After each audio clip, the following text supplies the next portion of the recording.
안녕하세요. 저는 고등부 최희준입니다. 오늘 저는 복음에 대해 말해보려고 합니다.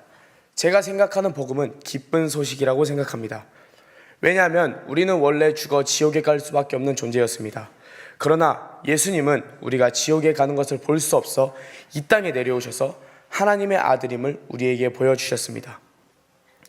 마가복음 1장 10절에서 11절, 곧 물에서 올라오실새 하늘이 갈라짐과 성령이 비둘기같이 자기에게 내려오심을 보시더니 하늘로서 소리가 나기를 너는 내 사랑하는 아들이라 내가 너를 기뻐하노라 하시니라. 이로써 하나님의 아들임이 이미 증명됐고 그때부터 예수님은 공생애를 시작하였습니다. 예수님의 공생의 첫 시작인 하나님 나라가 가까이 왔으니 회개하고 복음을 믿으라, 마가복음 1장 24절에 나와 있습니다. 우리에게 그 말씀을 하시면서 천국 복음을 주셨습니다. 그리고 예수님은 이적과 기사를 나타내시면서 그 복음을 계속해서 전하셨습니다. 또 예수님이 십자가에서 살찢고 피 흘려 죽으시고 3일 만에 부활하셔 우리에게 죄사함의 복음을 주셨습니다.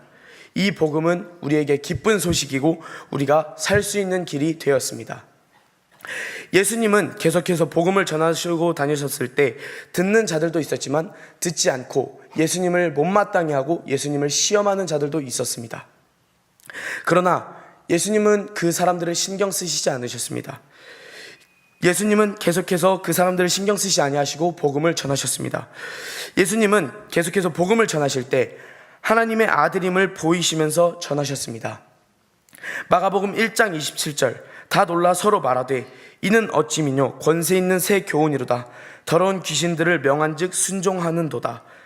예수님은 이로써 우리에게 하나님의 아들임을 보이셨습니다. 그래서 우리는 이 복음을 전할 만한 가치가 있는 것이고 하나님의 아들이 예수님이라는 것을 전할 수 있게 되는 것입니다. 또 예수님은 복음을 전하시면서 많은 이적과 기사를 보이셨는데 그것을 예수님은 주 사역으로 하시지 않으셨습니다. 예수님은 이 땅에 오실 때 주 사역은 복음을 전하시는 것에 사역을 두셨습니다. 마가복음 1장 38절에서 39절, 우리가 가까운 마을들로 가자 거기서도 전도하리니 내가 이를 위하여 왔노라. 또 여러 회당에서 전도하시고 또 귀신들을 쫓으시더라. 예수님은 계속해서 전도하셨습니다. 또 예수님은 혼자만 전도하시는 것이 아니었습니다. 제자들에게 귀신을 제어할 권세를 주시고 제자들에게 전도할 수 있게 하셨습니다.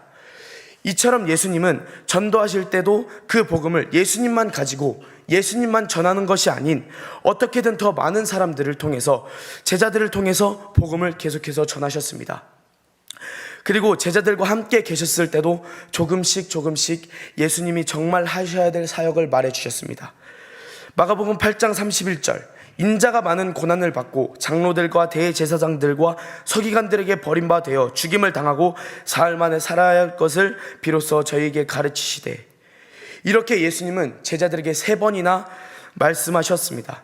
예수님의 진짜 목적은 우리에게 죄사함의 복음을 죄사함의 복음, 예수님이 죽어야 전해주시는 그 죄사함의 복음을 전하시려 우리를 위하여 채찍에 맞으시고 창에 찔리시고 십자가에서 온몸에 물과 피를 다 쏟아내시면서 우리를 위해 죽으셨습니다. 절대 그 고통은 무통이었던 것이 아니었습니다. 고통이 없었던 게 아니었습니다.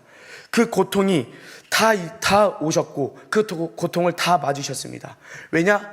예수님은 다윗의 혈통, 우리와 같은 육신을 입고 오셨기 때문입니다. 그리고 그러나 예수님은 하나님의 아들이었습니다. 그래서 죽은 지 3일 만에 부활하셨습니다.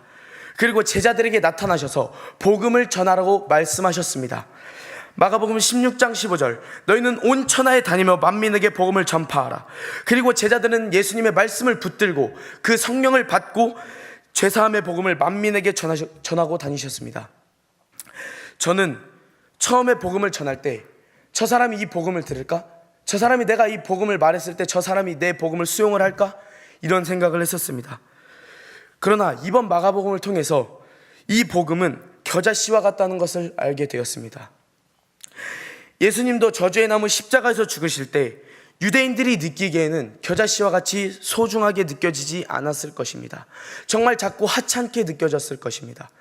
그러나 예수님은 부활하셨고 하나님의 아들이 증명이 됐고 그 겨자씨와 같았던 그 복음은 큰 결실을 맺어 우리에게 죄사함이라는 복음으로 결실을 맺어 주셨습니다. 우리도 처음에 우리가 복음을 전할 때 정말 힘들 것입니다. 그러나 이 복음은 처음에 땅에 묻혀 있어 보이지도 않을 것이고 성장 과정이 보이지 않을 것입니다. 우리가 이 복음이 어떻게 자랄 것인지 보이지 않을 것입니다. 그러나 점점 싹이 되고 이삭이 되고 충실한 곡식이 되는 것입니다. 이것이 바로 복음 전파의 과정이 되는 것입니다. 그러니 우리가 계속해서 이 복음을 전해야 되는 것입니다. 결론적으로 이 복음이란 예수님은 선지자들의 예언으로 오신 분이시고 다윗의 혈통으로 육신을 입고 오신 분이시고 죽은 자 가운데서 부활하신 하나님의 아들로 확증되신 예수님, 우리가 이 복음을 더욱더 전하는 것, 이것이 복음이라 저는 생각합니다. 감사합니다.